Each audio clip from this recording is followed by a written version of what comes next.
BBC दुनिया में आज देखिए, बारूदी सुरंगों से तबाह होती जिंदगियां। इजराइल के साथ लगने वाली लेबनान की बाउंड्री पर बिछी है जानलेवा बारूदी सुरंगें, जिन्हें हटाने के लिए जारी है बड़े पैमाने पर अभियान। दिखाएंगे लेबनान से खास रिपोर्ट। स्वागत है आपका बीबीसी दुनिया में। मैं हूं सारिका सिंह। बारूदी सुरंगों का जाल काटना कितना मुश्किल, बताएंगे कवर स्टोरी में, लेकिन पहले हेडलाइंस। इजराइल के नई सिक्योरिटी मिनिस्टर बेन गुएर पहुंचे यरूशलेम में अल अक्सा परिसर। फलस्तीनियों और कई अरब देशों ने की कड़ी आलोचना। अरबों के खिलाफ नस्ली भावनाएं भड़काने के दोषी रहे हैं बेन गुएर। टेम्पल माउंट साइट को यहूदियों के लिए खोलना चाहते हैं बेन गुएर। पाकिस्तान में गहराता जा रहा है बिजली संकट। बिजली बचाने के लिए पाकिस्तान की सरकार का ऐलान। सभी मॉल और बाजार रात 8 बजे तक बंद करने का आदेश। चीन ने कहा, विदेश जाने वाले चीन के नागरिकों पर कोविड टेस्टिंग और पाबंदियां नाजायज।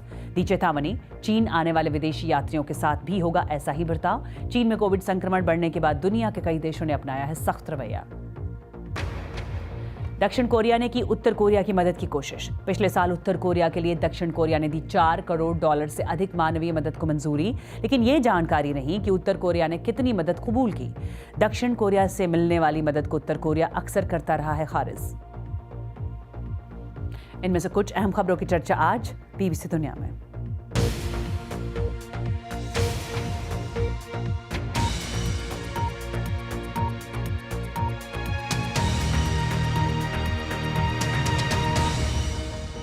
बारूदी सुरंगें कितनी जानलेवा हैं, ये हमने हाल के दिनों में यूक्रेन में देखा, और इसके अलावा उन इलाकों में भी जहां संघर्ष है, जैसे अफगानिस्तान, सीरिया और म्यांमार। वैसे इन बारूदी सुरंगों पर पाबंदी लगी है, लेकिन आज भी इसका इस्तेमाल हो रहा है। भारत में भी अक्सर नक्सल प्रभावित इलाकों में बारूदी सुरंगों की वजह से कईयों की जान जाती है। पर क्यों खत्म नहीं हो रही हैं ये बारूदी सुरंगें? आज इसी की बात कवर स्टोरी में।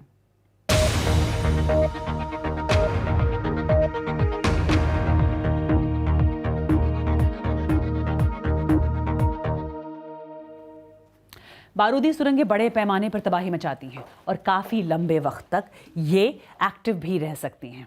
फिर भी इसका इस्तेमाल क्यों नहीं रुकता? ये सवाल उठ रहे हैं हाल ही में रूस यूक्रेन युद्ध के बाद और दुनिया के कई देशों में इससे होने वाली तबाही की वजह से भी।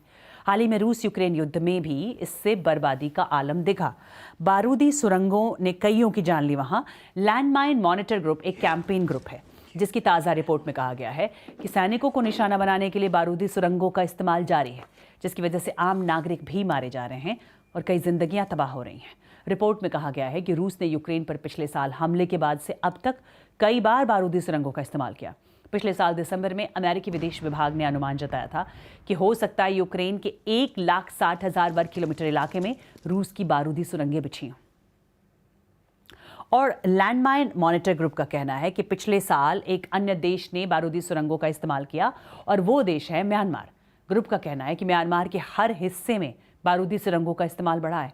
ध्यान देने वाली बात यह है कि सेना और विपक्षी समूह दोनों ही इसका प्रयोग कर रहे हैं। मानवाधिकार समूह एमनेस्टी इंटरनेशनल का कहना है कि म्यांमार की सेना ने जो बारूदी सुरंगें बिछाई हैं, उसकी वजह से बड़ी संख्या में आम लोग गंभीर रूप से घायल हुए हैं और मारे भी गए हैं। एमनेस्टी इंटरनेशनल ने कहा है कि ये युद्ध अपराध के बराबर है। म्यांमार ने भी लैंडमाइन बैन ट्रीटी पर साइन नहीं किए हैं और साल 2021 में पूरी दुनिया में इनकी वजह से 5,500 से ज़्यादा लोग हताहत हुए थे। इनमें मारे गए लोगों की संख्या लगभग 2200 थी, जिनमें 1/3 लोग तो आम नागरिक थे। पिछले साल जो देश बारूदी सुरंगों में सबसे ज़्यादा दहला वो है सीरिया, जहां 1200 से अधिक लोग इसकी चपेट में आकर मारे गए। इस मामले में अफगानिस्तान दूसरा देश है जहां बारूदी सुरंगों के कारण 1000 से अधिक लोगों को अपनी जान से हाथ धोना पड़ा।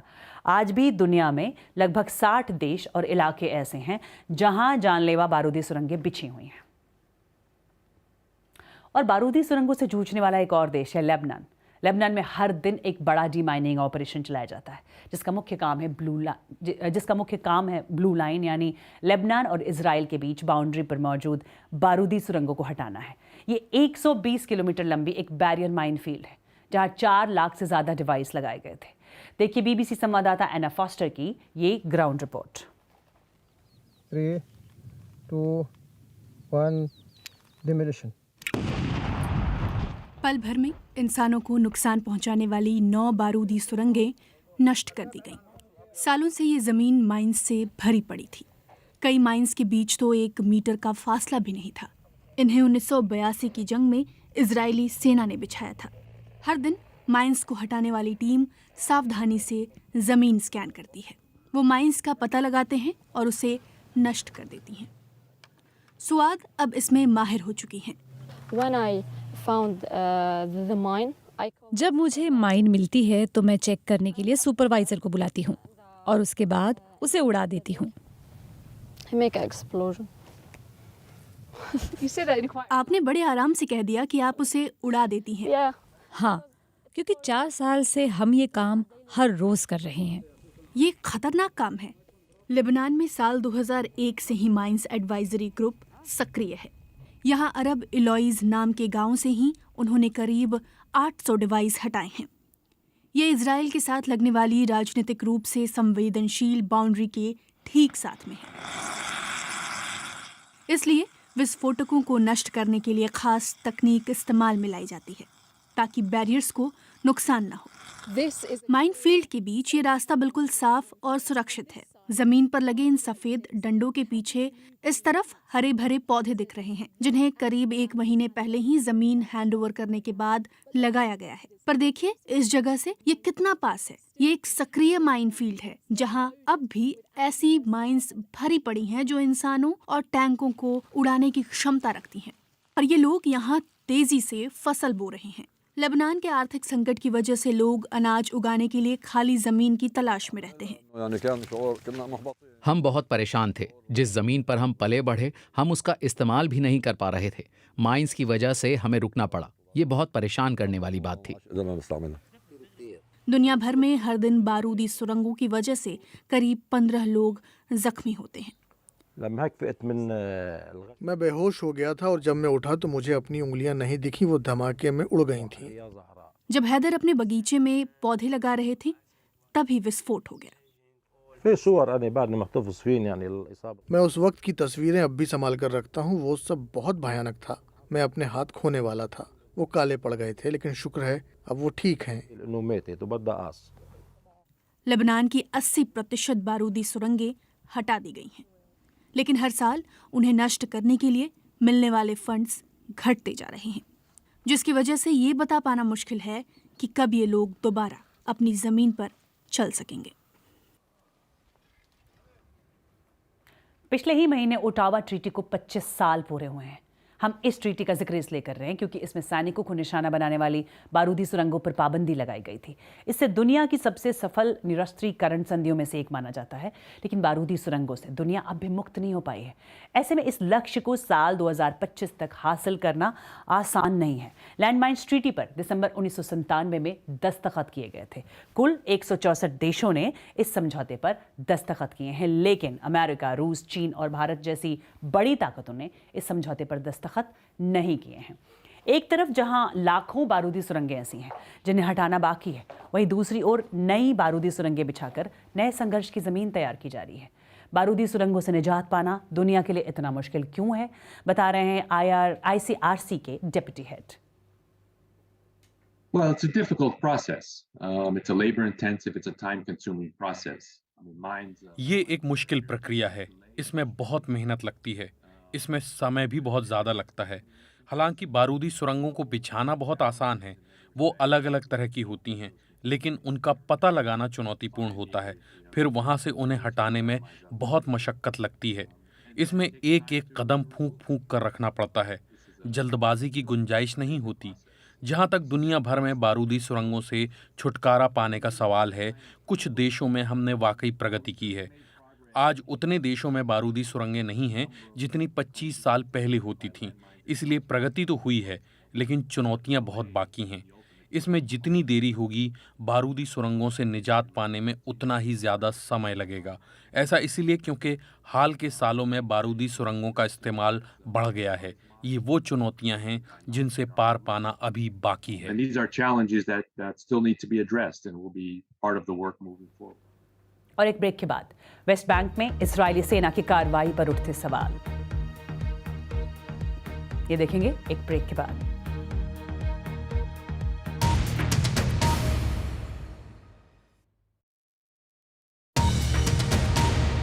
आप देख रहे हैं बीबीसी दुनिया, मैं हूं Sarika Singh. New Year's Eve पर यूक्रेन के हमले में रूस के 63 सैनिकों के मारे जाने के बाद रूसी राजनेता उन सैन्य कमांडरों के खिलाफ सजा की मांग कर रहे हैं जिन पर इस हमले के खतरे को नजरअंदाज करने का आरोप है। रूसी सांसदों ने सवाल उठाया है कि फ्रंटलाइन के पास एक असुरक्षित बिल्डिंग में इतने सैनिकों को क्यों जमा किया गया। इस पर और ज्यादा जानकारी दे रहे हैं बीबीसी संवाददाता ह्यूगो बुशेगा। मेरा मानना है कि कई लोग कमांडरों के उस फैसले पर सवाल खड़ा कर रहे हैं जिसमें इतने सारे सैनिकों को एक ही जगह रखने के लिए कहा गया था। उन्हें बारूद घर के पास ठहराया गया था जिसमें हमले की वजह से धमाका हो गया। कुछ रिपोर्ट्स में ये भी सामने आ रहा है कि रूसी सैनिकों ने फोन का इस्तेमाल किया जिसकी वजह से इस जगह का यूक्रेन के सैनिकों को पता चल गया। और कल भी रूस ने यूक्रेन पर हिमार रॉकेट से हमला करने का आरोप लगाया जो कि लंबी दूरी तक मार कर सकते हैं। और यूक्रेन को ये रॉकेट अमेरिका से मिले हैं। ये रॉकेट रूस के खिलाफ हमले में काफी मददगार साबित हुए हैं। और यूक्रेन के राष्ट्रपति वोलोदिमीर ज़ेलेंस्की ने एक वीडियो संदेश में दावा किया कि रूस का लक्ष्य है यूक्रेन के लोगों को खत्म कर देना। Ми маємо інформацію, що Росія планує тривалу атаку, атаку шахедами. Її ставка може бути на виснаження наших людей, нашої ППО, нашої енергетики. Але ми маємо зробити і зробимо все, щоб і ця мета терористів зазнала провалу, як всі інші. और मानवाधिकार समूह और संयुक्त राष्ट्र के मुताबिक कब्जे वाले वेस्ट बैंक में रहने वाले फलस्तीनी बच्चों के लिए साल 2022 सबसे घातक साबित हुआ है। यूएन का कहना है कि इजरायली सेना की वजह से पिछले साल 150 फलस्तीनियों की मौत हुई जिसमें 33 बच्चे शामिल हैं। पिछले साल इजरायली नागरिकों पर फलस्तीनी लड़ाकों के हमले बढ़े जिसके बाद जवाब में इजराइल ने अपनी सैन्य कार्रवाई शुरू की। और इजराइल में अब तक की सबसे ज़्यादा दूर दक्षिणपंथी सरकार आने के बाद ये तनाव कम होता नहीं दिख रहा। जो जगह इस बच्ची के लिए सबसे सुरक्षित होनी चाहिए थी वहीं उसकी जान गई। जना ज़कारनेह अपनी बिल्ली को ढूंढने छत पर गई थी और वहीं 16 साल की जना को इजरायली सुरक्षा बलों ने 4 गोलियां मारी। इसराइलियों ने शुरुआत में कहा कि छत पर हथियारबंद लोग थे। मैंने कहा क्या मतलब है? ये एक फूल सी बच्ची है और उन्होंने उसे मार दिया। हमारी मांग है कि इसकी जांच हो, उन सैनिकों की जांच हो जिन्होंने मेरी बच्ची को मारा। इजराइल ने बाद में कहा कि जेनिन शहर में रेड के दौरान एक बंदूकधारी के साथ हो रही गोलीबारी में गलती से इस बच्ची की मौत हो गई। एक लड़की जो ठीक से बड़ी भी नहीं हुई थी उसे पिछले महीने दफनाया गया। कब्जे वाले वेस्ट बैंक में ये नजारा अब आम है।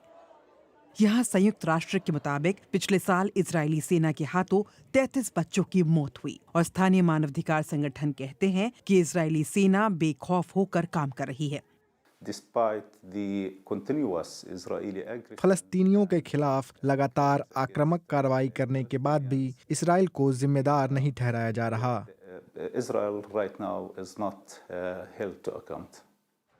पिछले साल मार्च से लेकर अब तक इजरायली शहरों में फलस्तीनियों के हमलों से 19 लोगों की मौत हो चुकी है। इसके बाद से ही इजरायली सेना लगातार वेस्ट बैंक में फलस्तीनी लड़ाकों के खिलाफ रात में छापेमारी कर रही है। संयुक्त राष्ट्र का कहना है कि पिछले साल इजरायली सेना की कार्रवाई में 150 फलस्तीनी मारे गए हैं, पर इजरायली सेना इन मौतों के लिए फलस्तीनी चरमपंथी संगठन को जिम्मेदार मानती है और कहती है कि मारे गए ज्यादातर लोग पहले से ही उनके निशाने पर थे। 95% मारे गए 95% लोग या तो आतंकवादी गतिविधियों में शामिल थे या हम पर गोलीबारी कर रहे थे या उनसे हमारे सैनिकों को जान का खतरा था। हाँ, 5% बेगुनाह लोग मारे गए जो बेहद दुखद है। पर इजराइल में नई गठबंधन सरकार के आने से ये कार्रवाई और कड़ी हो सकती है। नई सरकार में अल्ट्रा नेशनलिस्ट और धुर दक्षिणपंथी पार्टियां शामिल हैं। इनमें से एक नेता ने तो गोली चलाने के नियमों में राहत देने की वकालत की है जो पूरे साल फलस्तीनियों को खौफजदा रखेगा। इस बीच इसराइल के नए सिक्योरिटी मिनिस्टर बेन गुविर ने यरूशलेम में अल अक्सा परिसर का दौरा किया। फलस्तीनियों और कई अरब देशों ने इसकी कड़ी आलोचना की है। और एक ब्रेक के बाद मिलवाएंगे अमेरिका की अंडर 19 महिला क्रिकेट टीम से। इनसे मुलाकात एक ब्रेक के बाद।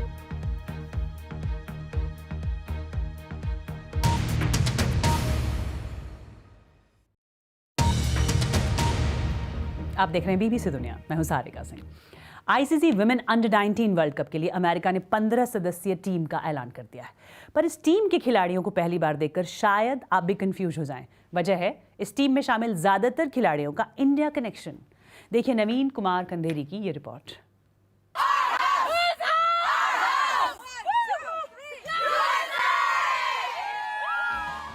ये सभी खिलाड़ी अमेरिका की अंडर 19 महिला क्रिकेट टीम का हिस्सा हैं। यहाँ खास बात है इन खिलाड़ियों का भारत कनेक्शन।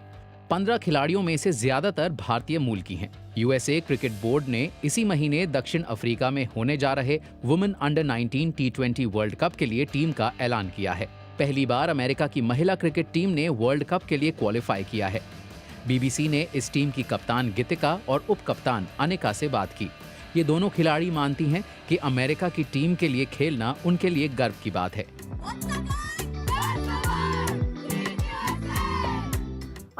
मैं भारतीय अमेरिकी हूँ।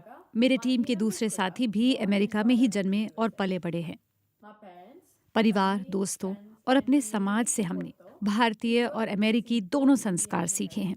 दोनों देशों के लिए हमारे दिल में बेहद सम्मान है। भारतीय क्रिकेट को अपने कल्चर का हिस्सा मानते हैं। अमेरिका में बड़ी संख्या में लोग दूसरे देशों से आए हैं। क्रिकेट एक ऐसा खेल है जो सबको जोड़ता है। इसे खेलते वक्त हमें अपने भारत की जड़ों का एहसास होता है। पहले गीतिका और अनिका दोनों एक ही क्लब के लिए खेलती थीं। वेस्ट इंडीज के पूर्व कप्तान शिव नारायण चंद्रपॉल को इस टीम का मुख्य कोच बनाया गया है। ये टीम T20 वर्ल्ड कप में बेहतरीन प्रदर्शन करने के लिए तैयार है। हमारी टीम के पास दूसरे देशों को चौंकाने का मौका होगा। हम दुनिया की सबसे मजबूत टीमों के खिलाफ खेलने वाले हैं। टीम भारतीय महिला क्रिकेट टीम के खिलाफ भी खेलना चाहती है। कुछ साल पहले हैदराबाद के सेंट जॉन्स क्रिकेट एकेडमी में मेरी मुलाकात मिताली राज से हुई थी। मिताली राज, हरमनप्रीत, स्मृति मंधाना हमारी फेवरेट हैं। इन्होंने महिला क्रिकेट को नई पहचान दी है। पहली बार women under 19 world cup T20 format में हो रहा है और अमेरिकी टीम अपने पहले ही प्रयास में इसके लिए क्वालिफाई कर चुकी है।